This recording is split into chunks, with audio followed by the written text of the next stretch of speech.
हाल ये था कि ट्रेड के हवाले से कि पाकिस्तान के साथ ट्रेड क्यों नहीं हो रहा और उसकी क्या वजूहात हैं। तो डॉक्टर जयशंकर ने उसके बारे में कहा कि जी ये तो पाकिस्तान की जानिब से ट्रेड रोका गया था, क्योंकि 5 अगस्त 2019 के बाद ये पाकिस्तान ने एक्शन लिया था और पाकिस्तान ही को अब इसके बारे में कुछ करना है।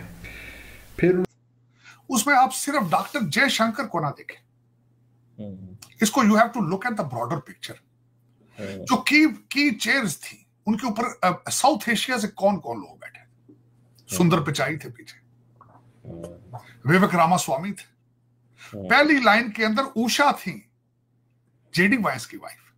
अमेरिका के सदर डोनाल्ड ट्रंप को पहला झटका लगा है। वफाकी जज ने शहरियत के पैदाइशी हक को मनसूख करने से मुताल्लिक सदर ट्रंप का हुक्मनामा आर्जी तौर पर मुअत्तल कर दिया है। डोनाल्ड ट्रंप का अमेरिका में होने वाले 3 बड़े कत्ल के वाकयात की रिपोर्ट शाया करने का हुक्म। अमेरिकी नेशनल इंटेलिजेंस के डायरेक्टर तमाम हकाइक का जायजा लेकर रिपोर्ट्स पब्लिक करे।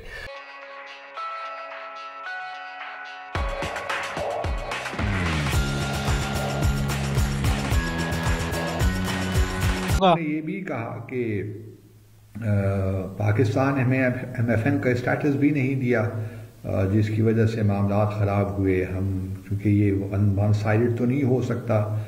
तो ये ट्रेड के बारे में थोड़ी सी मैं वजाहत करना चाहता हूँ आप सब लोगों के लिए। एक पहली बात तो ये है कि बिल्कुल दुरुस्त कहा जयशंकर ने, 1996 में भारत ने पाकिस्तान को MFN स्टेटस दे दिया था, और पाकिस्तान चूँकि as compare to India's economy, हमारी छोटी इकॉनमी है, हमें थोड़ा सा प्रोटेक्ट करना पड़ता है अपनी लोकल डोमेस्टिक इंडस्ट्रीज़ को। तो हमारे लिए ये मुमकिन नहीं था कि हम जो है MFN स्टेटस भारत को देते, लेकिन हमने इसके बावजूद भी, अगर आप देखिए गो के MFN स्टेटस तो हमें मिला हुआ था, लेकिन भारत की जो एक्सपोर्ट्स थी पाकिस्तान को बतदरीज उसमें इजाफा होता रहा, और बैलेंस ऑफ ट्रेड पिछले कई सालों से, दहाइयों से, बल्कि आप यूँ कह लीजिए वेब से 1996 से आप कह लीजिए, वो भारत के फेवर में ही है। 2019 से पहले अगर आप देखिए तो भारत की जो एक्सपोर्ट्स थी तो पाकिस्तान तकरीबन 1.9 बिलियन के करीब थी, और हमारी एक्सपोर्ट्स, पाकिस्तान की एक्सपोर्ट्स टू इंडिया 300-400 मिलियन के लगभग थी। तो उसके अलावा ठीक है, मोस्ट फेवर्ड नेशन स्टेटस हमें दे दिया था, लेकिन नॉन टैरिफ बैरियर्स बहुत थे। मुझे खुद याद है कि एक तो वीज़ा रिस्ट्रिक्शन बहुत ज़्यादा थी हमारे बिजनेसमैन के लिए, इंडस्ट्रियलिस्ट के लिए। उसके अलावा भी अगर आप देखें तो जब भी मैं वाघा जाया करता था तो मुझे पाकिस्तान की साइड पे बेशुमार ट्रक नज़र आते थे। तो जो सैनिटरी और फाइटो सैनिटरी मामलात थे वो बड़े गंभीर थे, और हमारे चूँकि पेरिशेबल आइटम्स भी थे तो बहुत से एक्सपोर्टर्स को, ट्रेडर्स को नुकसान भी हुआ। तो सवाल ये नहीं है, ये कुछ इतना आसान सवाल नहीं है, क्योंकि जयशंकर साहब ने तो चूँकि बड़ी बड़ी बातें कर दी कि लोगों को उनका इल्म नहीं होता जो डिटेल्स होती हैं, इसलिए थोड़ा सा कॉन्टेक्स्ट से चीज़ें फिर हट जाती हैं। अभी भी आप देखिए तो उन्होंने कहा कि ट्रेड भारत पाकिस्तान ने रोका। अब पुलवामा के वाक़े के बाद जो 14 फरवरी 2019 को हुआ, उसके बाद भारत ने ये मोस्ट फेवर्ड नेशन स्टेटस हटा दिया, और पाकिस्तान पे जो इम्पोर्ट्स थी उन पर 200% के करीब टैरिफ्स लगा दी। तो आप मुझे बताइए कि 200% अगर आप टैरिफ लगाएंगे पाकिस्तानी इंपोर्ट्स पे, तो पाकिस्तानी क्या इंपोर्ट्स कम्पीट कर सकेंगी?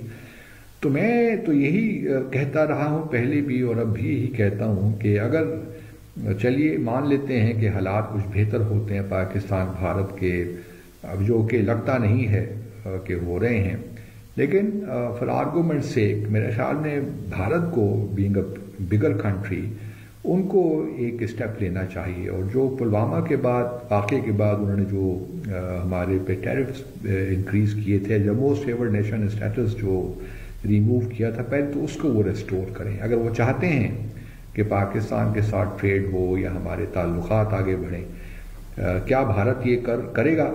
लगता तो नहीं है कि भारत यूनिलैटरली वो तमाम इक़दाम वापस ले लेगा ट्रेड के कॉन्टेक्स्ट में। मैं अभी कश्मीर की बात नहीं कर रहा, जो कुछ 5 अगस्त 2019 को किया वो तो सो किया, लेकिन मैं सिर्फ इस मामले की बात कर रहा हूँ, क्योंकि डॉक्टर जयशंकर ने ये मामला अभी उठाया तो मुझे लगा कि शायद उसकी वजाहत ज़रूरी है।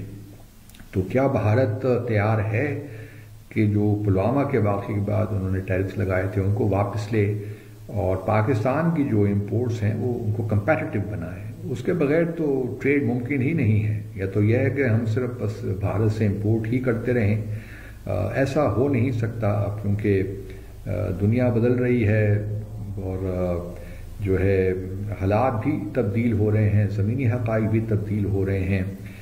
मैं समझ सकता हूँ पाकिस्तान में ख्वाहिश तो है कि चूँकि भारत से बहुत, और उसके बाद आप हमारी हरमीत ढिल्लों हैं, और उसके बाद ये तो पीछे बैठे थे बड़ी वैल्यूएबल सीट, सामने पहली सीट के ऊपर जयशंकर बैठे थे। उस कमरे के अंदर हर सीट जो थी उसकी वैल्यू थी, उसके पीछे पावर थी, उसके पीछे डिप्लोमेसी थी। चीमा साहब, आपको मैं अर्ज करना चाहूंगा कि 3 कमरों के अंदर डिग्निटरीज को बिठाया गया था यहां पे, और डोनाल्ड ट्रंप साहब सिर्फ 2 कमरों में गए हैं। एक इस कमरे में जहां ओथ लिया और साथ के कमरे में जहां अमेरिका के गवर्नर बैठे थे 5 मिनट के लिए वहां पे रुके। बल्कि अपने दुख और सितम का भी मैं वो भी रोना रोऊंगा एक सेकंड के लिए कि हम कहां थे, हम कहां हैं, हम किन गलियों में घूम रहे हैं, हमारे बच्चे उस वक्त क्या कर रहे थे, कल क्या किया है उन्होंने, और हमारे इश्यूज क्या है। मैं ये भी रोना चाहूंगा आपके सामने, जो कि मेरे अलमिया, मेरे दुखों के अंदर एक दुख शामिल। लेकिन उस कमरे के अंदर भारत के जो लोग बैठे थे उनके पास कौन सा ऐसा जादू है जिसके साथ वो पहुंचे? डॉक्टर जयशंकर फॉरेन ऑफिस के अंदर उन्होंने ज्वाइन किया 1977 में। 48 साल का तजर्बा जेब में डाल के फिर रहे, किताबें लिख चुके हैं। आपका फॉरेन सर्विस, आपका फॉरेन मिनिस्टर कौन है इस वक्त, लाइक रखता है? उसके पास फॉरेन ऑफिस का कितना तजर्बा मौजूद? क्या वो डिप्लोमेट है? क्या वो अपने क्रेडेंशियल्स के साथ इस कमरे में बैठने की सलाहियत रखता है? ये आपके लिए और 23 करोड़ लोगों के लिए सवाल है। पीछे बैठे हुए लोग जो अमीर तरीन थे, टेक्निकल तरीन थे, चीमा साहब, उनमें पहुंचने के लिए आर्टिफिशियल इंटेलिजेंस ने उनकी मदद की है और इंडियन इंस्टीट्यूट ऑफ टेक्नोलॉजी की मदद की है। आप कहां हैं? आप कहां हैं? इंग्लिश से नाराज, इंग्लिश पढ़ने से काफर हो जाते मौलवियों की स्टेटमेंटें थी। आप आज भी वहीं खड़े हैं। 100 साल का गैप है चीमा साहब आपका भारत से अलोन, दूसरी दुनिया से नहीं कहूंगा। और जिस स्पीड से आप नीचे जा रहे हैं उसमें आप अमेरिका से, आप स्टोन एज में जा रहे हैं। उसकी वजह मैं वो भी वजह बताना चाहूंगा, स्टोन एज में क्यों आप जा रहे हैं आज। चीमा साहब, दुनिया के अंदर आर्टिफिशियल इंटेलिजेंस से अगले स्टेज पर रिसर्च जा चुकी है जिसको कहा जाता है ASI और AGI। ये आर्टिफिशियल इंटेलिजेंस की अगली डिग्रीज है।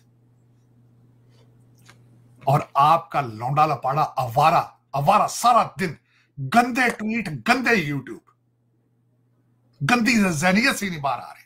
कल आपके 2 लीडरान टीवी स्टेज पे जो थप्पड़ उन्होंने एक दूसरे को मारे हैं वो भी लोग देख रहे हैं।